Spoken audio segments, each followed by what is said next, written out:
안녕하세요. 달란트 투자입니다. 여러분들 투자 격언, 투자에 관련된 중요한 말들 이런 거 종종 들으시죠? 이런 것들 스타벅스 커피 한 잔 사 먹을 돈으로 어떤 회사의 주식을 계속 차곡차곡 사 나가다 보면은 장기적으로는 그게 엄청난 돈이 될 것이다. 그리고 어차피 이 주식 시장은 장기적으로 우상향하기 때문에 우량주를 잘 골라가지고 투자를 하고 소위 말하는 존버를 한다면은 결국에는 또 이렇게 장기적으로는 좋은 수익률을 거둘 것이다. 자, 이런 식의 얘기들을 종종 여러분들은 투자를 하면서 접하실 것입니다. 대표적으로는 이 글로벌 가치 투자자인 워렌 버핏이라든지 아니면은 우리나라에서는 이 메리츠 자산운용의 존리 대표가 이와 유사한 그런 말들을 하죠. 그런데 이 얘기를 액면 그대로 받아들이면은 자칫 잘못하면 나락으로 떨어질 수가 있습니다. 자, 우량주의 기준이 뭘까요? 여러분들 우량주 하면 처음에 떠오르는 그런 기업이 어떤 기업이죠? 삼성, LG, SK 누구나 이름 하나 대면은 다 알 수 있을 만한 그런 대기업들. 왜냐면 이런 논리죠. 삼성이 망하겠어? LG가 망하겠어? 그런 기업들 주식 사서 오랫동안 보유하고 있으면 어차피 수익 나는 거 아니야? 자, 이런 식으로 쉽게 생각할 수가 있습니다. 제 중학교 동창 중에 아버지가 이제 사업을 하시는 그런 분이 있었어요. 그래서 그 아버지 같은 경우에는 정확한 연도는 기억이 안 나는데 아마 2000년대 초반이었던 것 같아요. 그때 그 제 중학교 동창한테 주식을 사서 물려줬어요. 한마디로 증여죠, 증여. 그 주식이 바로 LG 디스플레이고 한 3천만 원어치 그 정도 이제 증여를 했던 것 같아요. 투자 쪽에 눈을 뜬 사람들이 하는 그런 증여 방법이긴 한데 일단은 성년 자녀 같은 경우에는 5천만 원까지 증여세가 면제거든요. 즉 LG 디스플레이 주식을 물려주고 이게 한 10년, 20년이 지나서 막말로 10배가 올랐다. 그러면은 그 지분 가치가 3억이에요. 근데 3천만 원일 때 증여를 했기 때문에 결과적으로는 나중에 3억이 된다라고 해서 거기에 대한 또 세금을 내지 않기 때문에 투자자들이 사용하는 스마트한 증여 방법 중에 하나가 바로 이 주식을 증여하는 겁니다. 근데 이거는 올랐을 때 얘기죠. 최근에 LG 디스플레이 한번 주가 한번 보겠습니다. 한때는 58,000원이 넘게까지 올라갔었는데 지금 현재 얼마냐? 바로 13,000원대. 무려 15년간 주가가 4분의 1로 하락을 하는 그런 상황이 발생을 했죠. 제 동창은 물려도 완전히 그냥 처음 물렸죠. 아니 근데 그러면은 LG 디스플레이가 잡주인가요? LG 디스플레이는 이 디스플레이 글로벌 디스플레이 시장에서 세 손가락 안에 듭니다. 그리고 최근에는 이 OLED 쪽, 특히나 이 중소형 OLED가 아니라 TV에 들어간 대형 OLED 이 부분에서 글로벌 압도적인 점유율 1위를 달리고 있어요. 아니 그런 기업인데도 불구하고 이렇게 15년 동안 주가가 계속해서 곤두박질치는 그런 현상이 발생을 했습니다. 자, 왜 그런 것일까요? 무조건 장기 투자하면은 큰일 날 수 있다는 사실을 바로 이 LG 디스플레이에서 알 수가 있었습니다. 그래서 결국에는 이 기업의 비즈니스 모델을 잘 이해를 하고 투자를 해야 됩니다. 그래서 오늘 이 시간에는 이 LG 디스플레이의 비즈니스 모델을 한번 분석해보고 이런 기업은 어떻게 투자하는지 알아보는 시간을 갖겠습니다. 자, 보시면은 이게 이제 LG 디스플레이의 재무제표 주요 항목들을 그래프로 나타낸 그런 데이터입니다. 자, 첫 번째 여기 실적이라고 하죠. 실적 그래프를 보시면은 이 파란색 막대기가 매출액이에요. 그리고 이 주황색은 영업이익, 그 다음에 회색은 순이익. 그런데 딱 봐도 매출액이 한 10년 동안 성장하지 않았어요. 그냥 들쑥날쑥하다가 최근에 감소하는 그런 모양새를 보이고 있습니다. 이익은 더 과관입니다. 이 주황색을 보시면 물결을 치죠. 2011년도에 대규모 적자를 내더니 그 다음부터는 확 반등을 해서 2017년에는 정말 사상 최대 흑자를 냈어요. 근데 바로 작년에는 순식간에 꼬꾸라지더니 적자로 전환을 하고 올해 역시 계속해서 이런 적자 상황을 지속을 하고 있습니다. 자, 옆에 이익률 그래프를 보시면은 더 적나라하게 이 LG 디스플레이 이익이 왔다리 갔다리 하는 것을 알 수가 있습니다. 자, 왜 그런 것일까요? 크게 두 가지 요인을 꼽을 수가 있습니다. 첫 번째는 바로 LG 디스플레이가 만드는 제품 때문입니다. 자, 이 그래프는 LG 디스플레이의 사업 보고서에서 발췌한 그 LG 디스플레이 분기별 제품 가격을 이 그래프로 나타낸 그런 데이터입니다.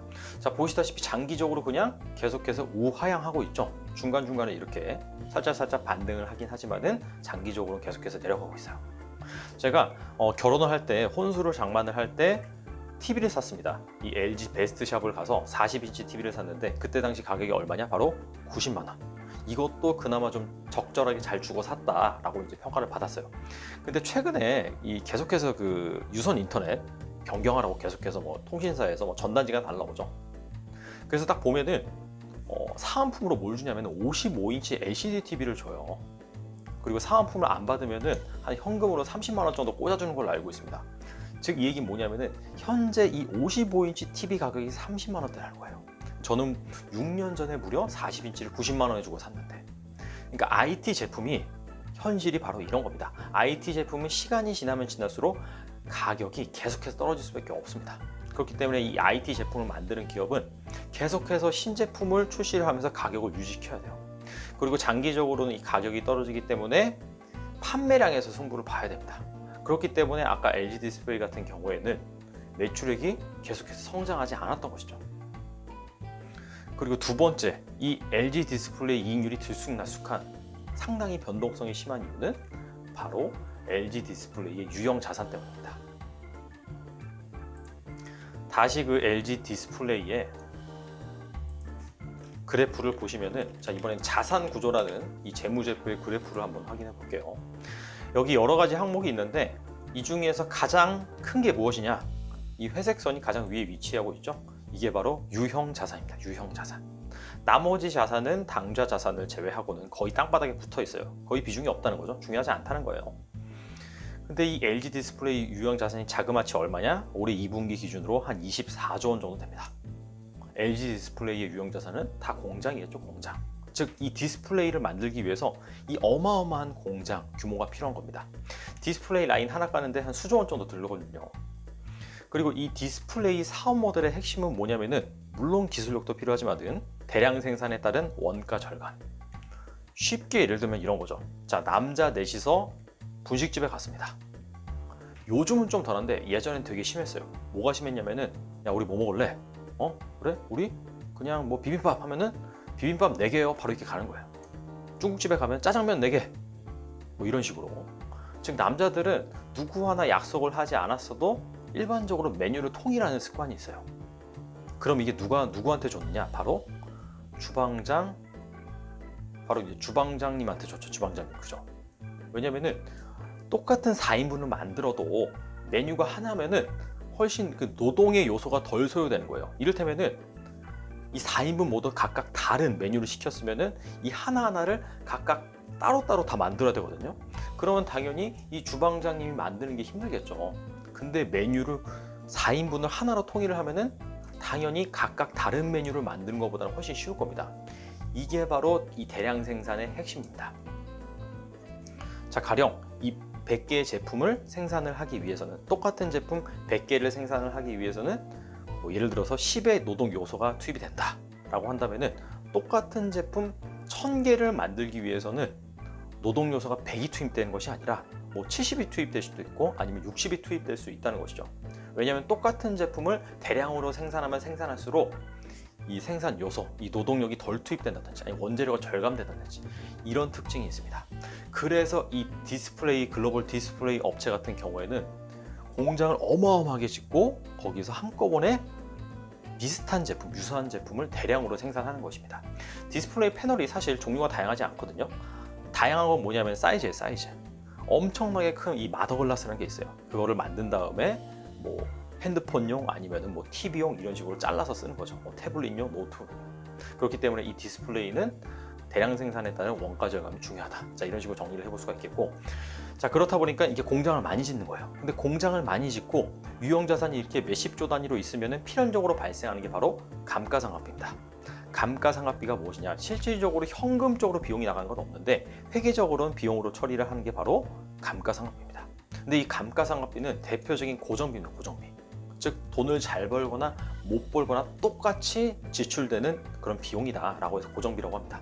달리 말하면은 뭐 돈을 잘 번다면 괜찮아요. 괜찮은데 돈을 못 벌고 지금과 같이 이 LCD 가격이 많이 하락을 했을 시에는 이 고정비 비중이 워낙 크다 보니까, 고정비 지출이 워낙 크다 보니까 아까 LG 디스플레이의 실적에서 봤듯이 2017년에 어마어마하게 흑자를 냈는데 이 디스플레이 제품 가격이 떨어지면서 2018년도에 갑자기 적자 전환을 해버리는 그런 상황이 발생하는 것이죠. 그래서 이 LG 디스플레이 같은 경우에는 장기적으로 계속해서 매출액이 성장하고 거기에 따라서 이익이 성장하는 그런 기업이 아닙니다. LG 디스플레이는 사이클이 있습니다. 사이클. 방금 말씀드린 것처럼. 그래서 이 사이클에 따라서 투자를 해야 된다라고 보시면 됩니다.